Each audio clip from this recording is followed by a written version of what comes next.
ಧರ್ಮಶಾಸ್ತ್ರವನ್ನು ಪಾಲಿಸುವವನು, ಪಾಲಿಸುವಂತೆ ಜನರಿಗೆ ಬೋಧಿಸುವವನು ಸ್ವರ್ಗ ಸಾಮ್ರಾಜ್ಯದಲ್ಲಿ ಮಹಾತ್ಮನೆಂದು ಪರಿಗಣಿತನಾಗುವನು. ಮತ್ತಾಯನ ಶುಭ ಸಂದೇಶ 5ನೇ ಅಧ್ಯಾಯ 19ನೇ ವಚನ. ಪ್ರಿಯ ಸ್ನೇಹಿತರೆ, ಧರ್ಮಶಾಸ್ತ್ರಾನುಸಾರ ನಡೆಯೋಣ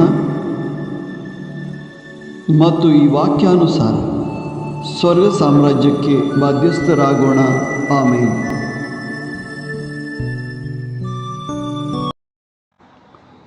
जो कोण नियम पाळता आणि हेरांक पाळूंक शिकयता ताका सर्गींच्या राज्यांत वर्तो म्हूण लेखतले.